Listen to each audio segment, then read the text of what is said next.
ખેડૂત આગેવાન નિલેશ પટેલે રાજુ કરપડા પર પ્રહારો કરતા કહ્યું કે એવી તો તમને શું લાલચ હતી કે જે પાર્ટી સામે તમે આંદોલન કર્યું, જે પાર્ટી સામે તમે વિરોધ કરતા હતા એ જ પાર્ટીમાં જઈને તમે જોડાયા. નમસ્કાર, હું છું અમલ. તો આવો સાંભળીએ વધુમાં નિલેશ પટેલ શું કહી રહ્યા છે.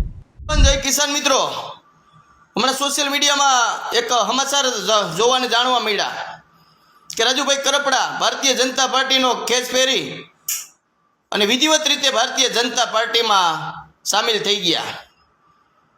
ધન્યવાદ છે રાજુભાઈ કરપડા તમને કે ખેડૂતના નામે તમે મોટા થયા, ખેડૂતો માટે લડાઈ લડી અને ખેડૂતોમાં તમે એક વિશ્વાસ પેદા કર્યો.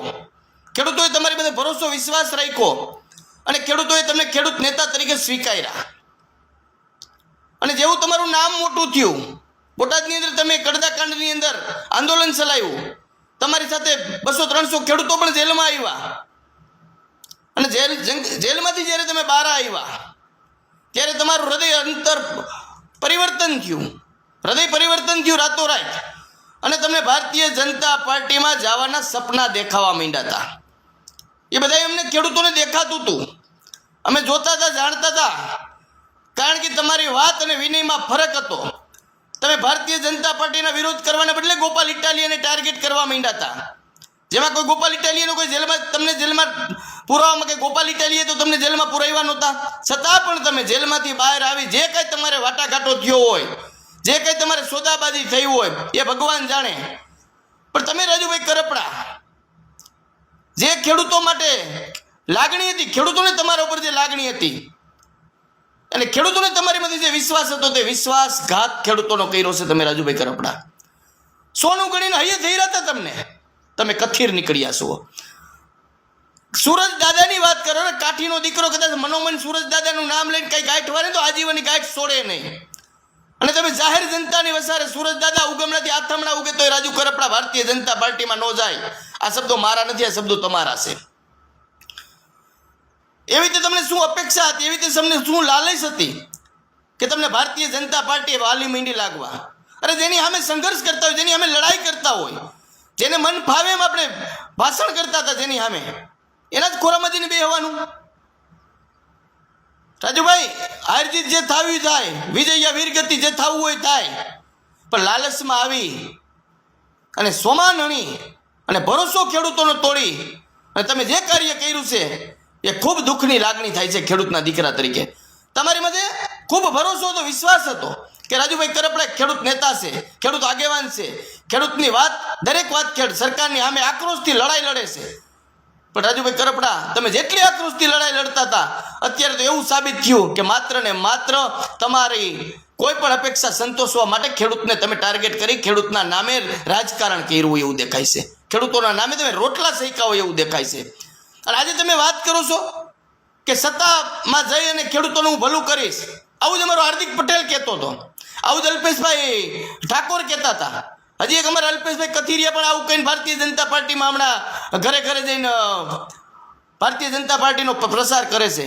હાર્દિકભાઈ કહેતા હતા કે હું ભાજપમાં જઈને સમાજનું ભલું કરી દઈશ. અલ્પેશભાઈ ઠાકોર પણ એવું કહેતા હતા કે હું ભાજપમાં જઈને દારૂબંધી કરાવી દઈશ, નશાબંધી કરાવી દઈશ. મિત્રો, આજે પણ એની પરિસ્થિતિ શું છે, એ ક્યાં છે, એ તમે હું બધા જાણી છીએ. તમારે માત્ર ને માત્ર સત્તાની એક લાલસા છે, એથી વિશેષ તમારામાં કશું નથી અને કંઈ દેખાતું પણ નથી. તમે બાહુજ છો, તમે લડાયક છો. એના માટે ભારતીય જનતા પાર્ટી વાળા એક આપણે પેલા અમારા હાર્દિક પટેલ કહેતો હતો કે ભારતીય જનતા પાર્ટી પાસે વોશિંગ મશીન છે કે ગમે એવો ભ્રષ્ટાચારી હોય, ગમે એવો ડાગી માણસ હોય, એ વોશિંગ મશીનમાં નાખે ને એટલે દૂધે ધોયેલો થઈ જાય. હવે ભારતીય જનતા પાર્ટી પાસે વોશિંગ મશીન મૂકી દીધું છે. હવે જે ભારતીય જનતા પાર્ટી પાસે, કારણ કે એ દૂધે ધોયેલા જેટલા હતા ડાગી તે ભારતીય જનતા પાર્ટીએ એમાં સામેલ કરી લીધા છે. કોંગ્રેસના નેતાઓ કે જે કાંઈ હોય તે કરોડો અજબો રૂપિયાના કૌભાંડી હતા એ બધા દૂધે ધોયેલા થઈ ગયા. અત્યારે ભારતીય જનતા પાર્ટીમાં જલસા કરે છે, કોઈ ધારાસભ્ય થઈ ગયા, કોઈ મિનિસ્ટર થઈ ગયા. આવી જ વાત અમારે એક રાઘવજીભાઈ પટેલ કહેતા, કોંગ્રેસમાં હતા ત્યારે વિધાનસભાની અંદર વિધાનસભા ગજગજાવતા હતા. ખેડૂતને કાંટો લાગે ને તોય કહેતા હતા કે મારા ખેડૂતોને કાંટા લાગે છે. મિત્રો, ભારતીય જનતા પાર્ટીએ ભાજપમાં લઈને કૃષિ પ્રધાન બનાવી દીધા. ખેડૂતોનું હું ભલું કરી દીધું.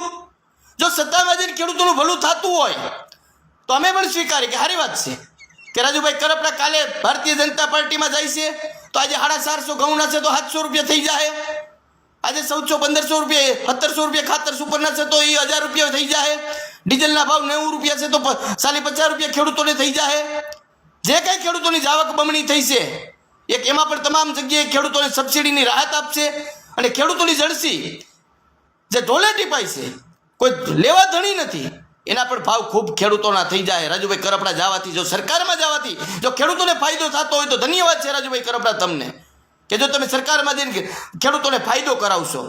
પણ મિત્રો, ખેડૂતોના ફાયદા માટે કોઈ નથી જતા, આ પોતાના અંગત સ્વાર્થ માટે, સત્તા માટે, સંપત્તિ માટે, પદ પ્રતિષ્ઠા અને પૈસા માટે આ લોકો ખેડૂતોના નામે મોટા મોટા બળિંગા મારે છે, ખેડૂતોના નામે રાજકારણ કરે છે. અને જેવું ખેડૂતોના નામે રાજકારણ કરી નામ મોટું થાય છે એટલે ભારતીય જનતા પાર્ટી વાળા આને પૈસાથી સામ દામ દંડ જે કરવું પડે તે કરી આને એની સામેલ કરી લે છે.